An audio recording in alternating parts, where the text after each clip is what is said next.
Welcome to your support guide on how to understand and support your loved ones recently diagnosed with Parkinson's disease. This session aims to help you learn more about the disease, potential characteristics that may develop in your loved ones, treatment options, and future directions in the advancement of PD treatment. All with the aim to prepare you as you and your loved ones go on this journey. Parkinson's disease is a progressive neurodegenerative disease which affects approximately 10 million people worldwide. There are higher rates of PD in industrialized countries, and the risk of developing PD increases with age. 18% of people diagnosed with PD are under the age of 65, and 82% are over the age of 65. Still, there is currently no definitive cause associated with PD and no definitive cure. This may sound disheartening to you, but there is a lot we do know about PD, and that will only progress with time, research, and new technology. So what do we know about PD? PD symptoms are due to the death of and reduction of the number of nigrostriatal dopamine neurons. These are neurons which branch from the substantia nigra to the striatum, producing dopamine. To understand why this is important, we must understand the role the striatum plays in controlling movement and how dopamine is involved. The striatum forms the major inputs to the basal ganglia.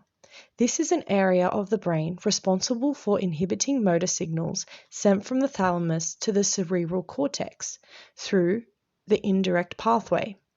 The indirect pathway releases GABA neurons, which inhibit thalamic neurons traveling to the motor region of the cerebral cortex to stimulate movement. Dopamine is responsible for inhibiting the indirect pathway of the basal ganglia by releasing dopamine D2 receptors to prevent the release of GABA neurons. As such, dopamine is very important in facilitating the instruction of movement.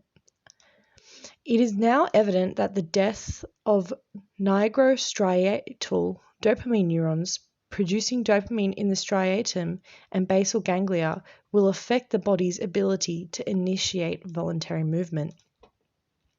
It is interesting to note that the deposition of cells called Lewy body cells are found in PD-affected dopamine neurons. It is currently unknown if they are the cause of dopamine neuronal death or not. Now that you have a grasp on the neuroscience behind PD, you should be able to identify the motor characteristics of PD. These include tremors, rigidity, slowness of movement, and postural instability. So what are some current treatments your loved ones may receive to reduce the symptoms of their disease? The most common and effective treatment is dopamine replacement medication. Due to the blood-brain barrier, dopamine cannot be ingested or injected to infiltrate the brain and basal ganglia. Instead, a dopamine precursory compound, which can cross the blood-brain barrier and later convert to dopamine within the brain, is used. L-DOPA is this dopamine precursory amino acid. L-DOPA is commonly administered with peripheral decarboxylase inhibitors, such as carbidopa, to reduce the conversion of levodopa in the periphery, allowing more of it to cross the blood-brain barrier. This sounds like the perfect cure for Parkinson's because dopamine is now being produced. Unfortunately, it is not that simple. The patient response to L-DOPA can reduce with time, and side effects such as writhing, wriggling, and body swaying, known as dyskinesia, can form. As such, L-DOPA can only be used on a strictly controlled dosing schedule and may not be able to be used throughout the patient's lifetime. If medication is no longer an option due to severe side effects, loss of medication effectiveness, or medication is not enough to manage the severe effects of PD symptoms, patients can undergo deep brain stimulation surgery. This surgery implants electrodes within the basal ganglia of the brain using MRI imaging during the surgery. Later, an implant called an impulse generator is implanted beneath the collarbone. This allows people with PT to turn the device in their brain on and off when they experience disabling tremors, stiffness, and slow motor function. This device helps wear off the PD symptoms and also wears off previous medication illnesses such as dyskinesia, as mentioned before.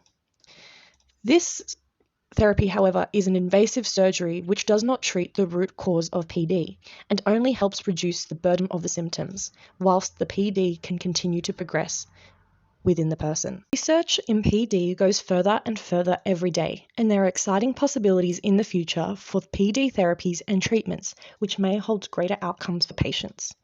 In January 2021, researchers from the Memorial Sloan Kettering Cancer Center in the USA received FDA approval to commence a stem cell therapy aimed at restoring dopamine neurons in people with advanced PD. This trial has commenced with 10 patients. We hope that you found this an informing and reassuring guide on understanding PD and supporting your loved ones. To support yourself, even if you're not experiencing PD, there are resources available online.